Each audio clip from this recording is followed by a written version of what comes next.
Hello friends, welcome to Study Master. मैं हूं आपका फ्रेंड जीएस राय। फ्रेंड्स, ये हमारा इंडियन इकोनॉमी का नेक्स्ट लेक्चर है। इसके अंदर जो हमारे जितने भी इंपॉर्टेंट क्वेश्चन है एग्रीकल्चर सेक्टर से, वो हम इस वीडियो के अंदर डिस्कस करेंगे।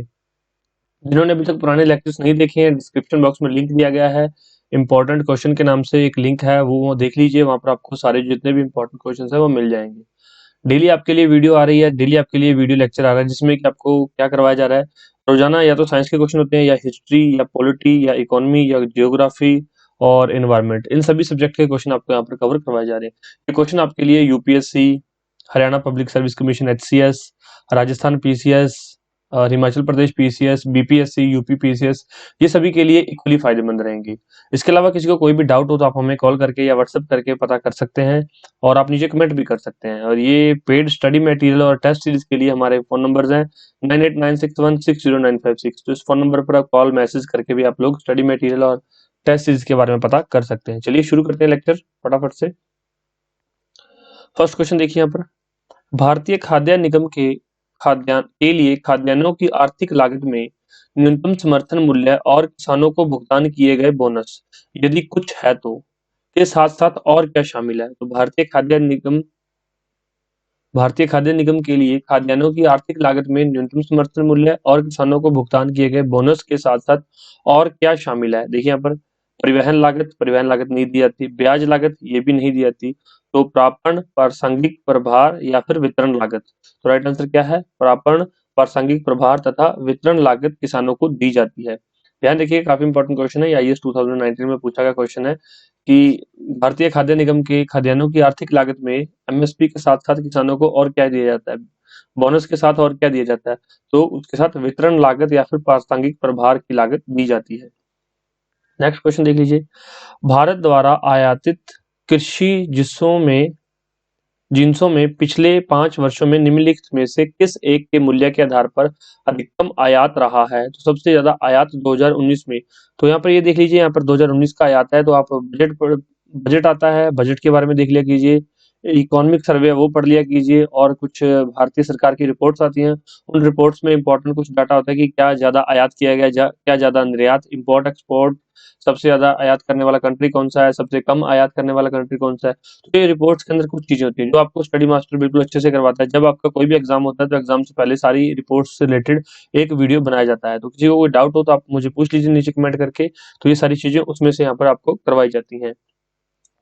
तो यहाँ पर भारत द्वारा आयातित कृषि जिन्सों में पिछले 5 वर्षों में निम्नलिखित में से किस एक के मूल्य के आधार पर अधिकतम आयात रहा है। तो मसालों का आयात, ताजे फलों का, दलहन या फिर वनस्पति तेल। तो वनस्पति तेल का सबसे अधिकतम आयात रहा है।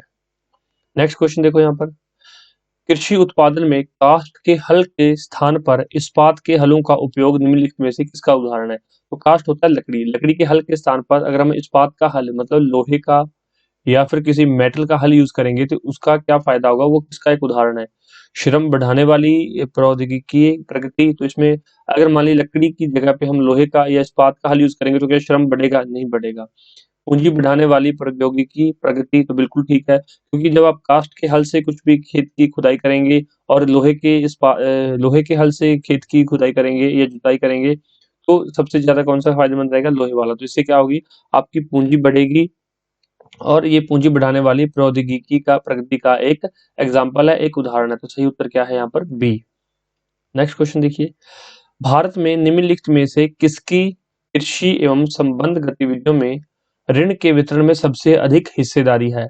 भारत के अंदर निम्नलिखित में से किसकी कृषि एवं संबंधित गतिविधियों में ऋण के वितरण में सबसे अधिक हिस्सेदारी है।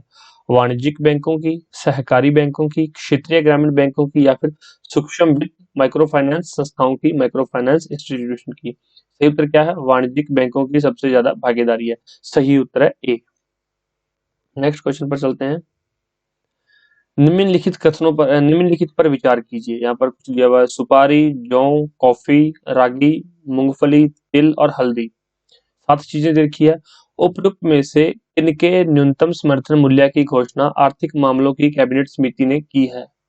तो अगर आपको एक चीज पकड़ में आ गई ना, ऐसा क्वेश्चन हो ये बहुत टफ आ जाता है या फिर ये इजी होता है। मान लीजिए या तो ये बहुत ज्यादा टफ है, कईयों को टफ लग रहा होगा, कईयों को बहुत इजी लगा होगा। क्यों, वो मैं बता देता हूँ।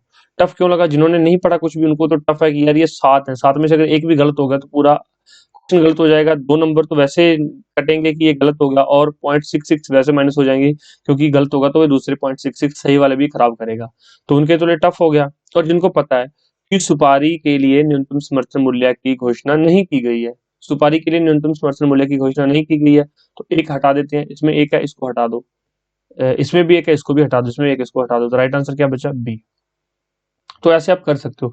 सुपारी के लिए न्यूनतम समर्थन मूल्य की घोषणा आर्थिक मामलों की कैबिनेट समिति के द्वारा नहीं की गई है। ध्यान रखना इस बात का, कुछ ऐसी चीजें पकड़ में आ जाती हैं, जैसे सुपारी के लिए नहीं की गई तो जिसमें सुपारी है वो हटा दो ऑप्शन, तो एक ही ऑप्शन बचा है बी।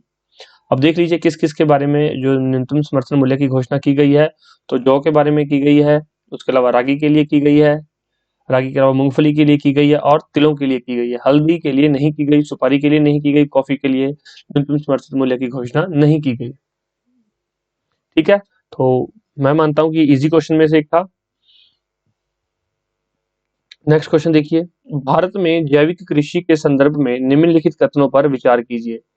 तो जैविक कृषि से रिलेटेड ये कुछ ऑप्शंस दिए हुए हैं, तो ये हमें पढ़ने हैं और देखने की इनमें से कौन से ठीक है और कौन से गलत हैं। जैविक उत्पादन के लिए राष्ट्रीय कार्यक्रम एनपीओपी एनपीओपी केंद्रीय ग्रामीण विकास मंत्रालय के मार्गदर्शन एवं निर्देश के अधीन कार्य करता है, तो ये बिल्कुल गलत है। केंद्रीय ग्रामीण विकास मंत्रालय के मार्गदर्शन पर यह काम नहीं करता है। अब जैविक उत्पादन के लिए राष्ट्रीय कार्यक्रम है, तो वो कृषि मंत्रालय के अधीन ही काम करेगा, क्योंकि यहाँ जैविक कृषि की बात की जाए तो ये कृषि मंत्रालय के अधीन काम करेगा। एनपीओपी के क्रियान्वयन के लिए कृषि और प्रसंस्कृत खाद्य उत्पाद निर्यात विकास प्राधिकरण, इसको एपिडा बोलते हैं। चलिए एपिडा की इंग्लिश में फुल फॉर्म क्या होती है नीचे कमेंट बॉक्स में बताइए मुझे कमेंट करके। सचिवालय के रूप में कार्य करता है। एनपीओपी के क्रियान्वयन के लिए कृषि और प्रसंस्कृत खाद्य उत्पाद निर्यात विकास प्राधिकरण सचिवालय के रूप में कार्य करता है, ये बिल्कुल ठीक है। सिक्किम भारत का पहला पूरी तरह से जैविक राज्य बन गया है, तो ये भी बिल्कुल ठीक है। तो 2 और 3 ठीक है, पहला गलत है, तो पहला जिसमें है वो हटा दो, ये हटा दो। अब बी और सी में आंसर है, तो राइट आंसर क्या है? बी। सही उत्तर क्या हो गया? बी। और ये एलिमिनेशन मेथड है, ये आपको हर एक एग्जाम में काम आएगा, ध्यान रखना। तो अच्छे से तैयारी किया कीजिए, कोई डाउट हो तो आप हमसे पूछ लिया कीजिए। नेक्स्ट क्वेश्चन देखिए यहाँ पर,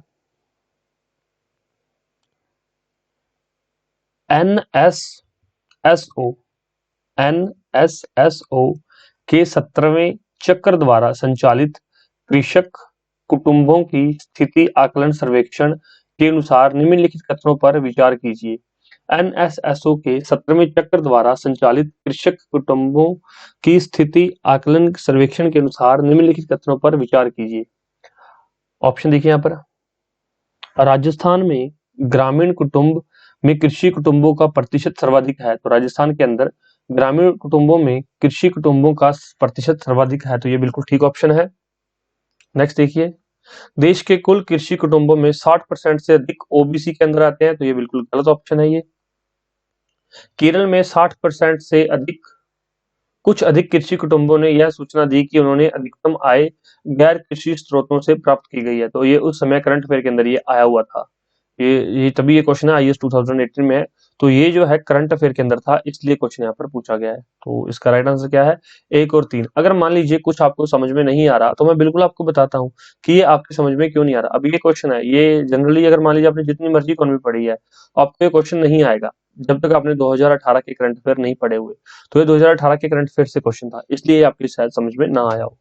बाकी क्वेश्चन आसान था, ऐसा कुछ नहीं था। और जो आपके करंट अफेयर से क्वेश्चन है वो तो बिल्कुल गलत होने नहीं देंगे हम, क्योंकि जब भी आपका कोई एग्जाम आएगा तो एग्जाम से पहले उसके पूरे 1 साल के करंट अफेयर हम आपको यहाँ पर वीडियो के माध्यम से और पीडीएफ के रूप में हम आपको यहाँ पर प्रोवाइड करवाएंगे, और आपको उसमें से 100% उसमें से ही क्वेश्चन मिलेंगे, उससे बाहर क्वेश्चन नहीं होगा। क्योंकि लास्ट टाइम हमने जो प्रोग्राम चलाया था उससे बहुत बेनिफिट हुआ था बच्चों को, और बच्चों के सारे क्वेश्चन हमारे करंट अफेयर में से आए थे। चलिए नेक्स्ट देखिए, भारत में कृषि उत्पादों के बाजार को किसके अधीन विनियमित किया जाता है? भारत में कृषि उत्पादों के बाजार को किसके अधीन विनियमित किया जाता है, किसके अधीन रेगुलेट किया जाता है? आवश्यक वस्तु अधिनियम 1955? नहीं, ये गलत है।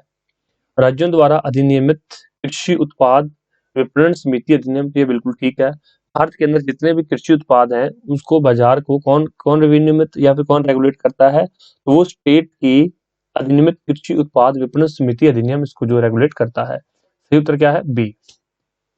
नेक्स्ट क्वेश्चन देखिए यहाँ पर, गन्ने की उचित एवं लाभप्रद कीमत एफआरपी को निम्नलिखित में से कौन अनुमोदित करता या करती है?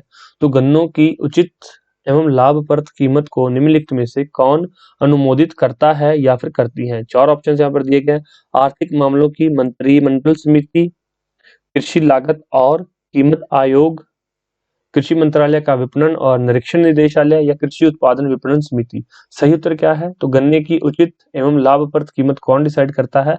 आर्थिक मामलों की मंत्रिमंडलीय समिति। सही उत्तर क्या है? ए। आर्थिक मामलों की मंत्रिमंडलीय समिति जो है गन्ने की उचित एवं लाभप्रद कीमत डिसाइड करता है और इसके अलावा कुछ और भी कीमतें ये डिसाइड करती हैं।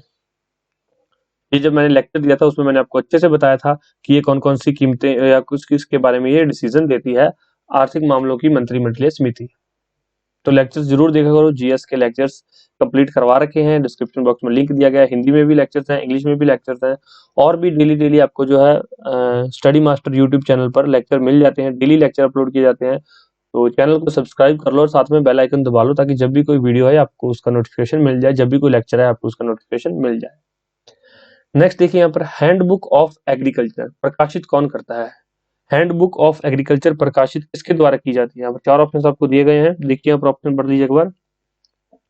भारतीय सॉरी भारतीय कृषि अनुसंधान संस्थान पहला ऑप्शन है, भारतीय कृषि अनुसंधान परिषद, उत्तर प्रदेश कृषि अनुसंधान परिषद या फिर भारतीय विज्ञान एवं प्रौद्योगिकी अनुसंधान परिषद।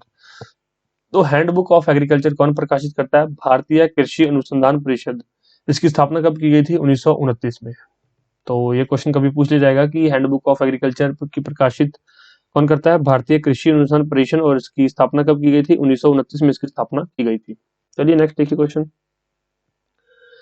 निम्नलिखित कथनों पर विचार कीजिए। खाद्य सुरक्षा एवं मानक अधिनियम 2006 ने खाद्य अपमिश्रण की रोकथाम प्रिवेंशन ऑफ फूड अडल्ट्रेशन अधिनियम 1954 को प्रतिस्थापित किया है।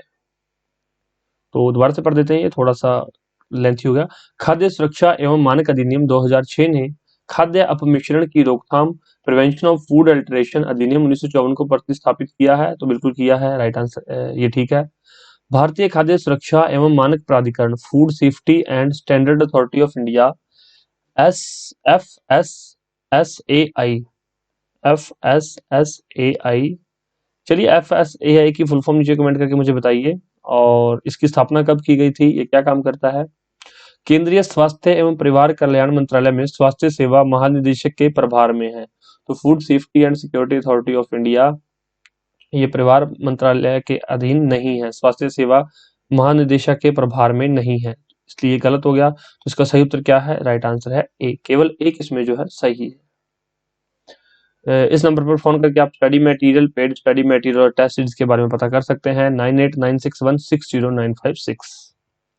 नेक्स्ट क्वेश्चन देखिए यहाँ पर, भारत सरकार मेगा फूड पार्क की अवधारणा को किन किन उद्देश्यों से प्रोत्साहित करती है? तो मैं आपको बता देता हूँ, अभी प्रीलिम्स के लिए और मेंस के लिए ये मेगा फूड पार्क बहुत इंपॉर्टेंट है। चाहे आपका प्री का एग्जाम है चाहे मेंस का एग्जाम है, ये टॉपिक आप जरूर करके जाना। मेगा फूड पार्क, भारत सरकार मेगा फूड पार्क की अवधारणा को किन किन उद्देश्यों से प्रोत्साहित कर रही है? देखिए यहाँ पर ऑप्शन, खाद्य प्रसंस्करण उद्योग के लिए उत्तम अवसंरचनाएं सुविधाएं उपलब्ध कराने हेतु। तो बिल्कुल खाद्य प्रसंस्करण उद्योग के लिए उत्तम अवसंरचनाएं सुविधाएं उपलब्ध करवा रही है। खराब होने वाले पदार्थों का अधिक मात्रा में प्रसंस्करण करने और अपव्यय घटाने हेतु। तो बिल्कुल ठीक है, ये भी सही है। उद्यमियों के लिए उद्यमी और परिस्थिति के अनुकूल आहार प्रसंस्करण प्रौद्योगिकियां उपलब्ध कराने हेतु। तो यहाँ पर उद्यमियों के बारे में कुछ भी नहीं बताया गया है मेगा फूड पार्क स्कीम के अंदर। तो सही उत्तर क्या है? एक और दो दोनों, राइट आंसर है बी। तो ये सही हो जाएगा। दूसरा देखिए, विश्व में हरित क्रांति के जनक कौन है? विश्व में हरित क्रांति के जनक कौन है? Norman E Borlaug, M S. Swaminathan, G S. Khush या बी.पी. पॉल? राइट आंसर क्या है? नॉर्मन ई बोरलॉग, सही उत्तर है ए। और भारत के अंदर विश्व हरित क्रांति के जनक कौन है? Doctor MS. स्वामीनाथन। तो ये तो थे कुछ महत्वपूर्ण क्वेश्चन जो हमने एग्रीकल्चर सेक्टर से जो क्वेश्चन एग्जाम में जनरली पूछे जाते हैं वो बता दिए हैं। और मैं एक चीज और आपको बता देता हूँ, ये क्वेश्चन आप एक से दो बार इस वीडियो को देख लो, क्योंकि यहाँ पर जो एक एक लाइन है ना, ये कई बार इसका एक एक क्वेश्चन बन जाता है। तो कोई स्टेट पीसीएस है या फिर मान लीजिए कोई छोटा एग्जाम है, तो उसमें क्या है, एक एक लाइन से एक एक क्वेश्चन फॉर्म हो जाएगा। तब आपके लिए थोड़ी प्रॉब्लम क्रिएट हो सकती है। और जिन्होंने हमारे स्टडी मटेरियल में से स्टडी की है, वो ये सारे क्वेश्चन करने में बिल्कुल सक्षम है, वो बिल्कुल सामर्थ्य है उनके पास कि आप ये क्वेश्चन कर सकते हैं। जो इधर-उधर से बुक से पढ़ रहे हैं, क्या पता उनके सारे क्वेश्चन सॉल्व हो रहे हो या नहीं हो रहे हो। अगर किसी के क्वेश्चन नहीं सॉल्व हो रहे तो आप हमारा स्टडी मटेरियल ले सकते हैं, आप हमारी टेस्ट सीरीज ले सकते हैं खुद की चेक करने के लिए कि आपको कितनी प्रैक्टिस है और कितनी आपकी रिवीजन हो चुकी है, कितनी चीजें आपको याद रह रही हैं। टेस्ट सीरीज से आप फायदा ले सकते हैं। किसी को कोई डाउट हो, क्वेरी हो, आप हमसे पूछ सकते हैं और लेक्चर्स को डेली देखा करो। इसके अलावा हमारी जो लेक्चर सीरीज है, ये तो हमारी क्वेश्चन सीरीज है। इसके अलावा हमारी लेक्चर सीरीज चल रही है जिसके अंदर की आपको डेली एक लेक्चर मिलता है, एक लेक्चर इंग्लिश के अंदर। पहले लेक्चर सीरीज कंप्लीट है, उसका लिंक डिस्क्रिप्शन बॉक्स में दिया गया है। डेली एक लेक्चर इंग्लिश में होता है, वो आपके लिए बहुत फायदेमंद रहेगा। आप उस लेक्चर को देखा करो और उससे जो भी सीखना हो सीख सकते हो। फिर भी कोई डाउट क्वेरी हो तो आप हमसे कमेंट करके पूछ सकते हो। Thank you so much, take care, bye bye, मिलते हैं नेक्स्ट लेक्चर में। धन्यवाद।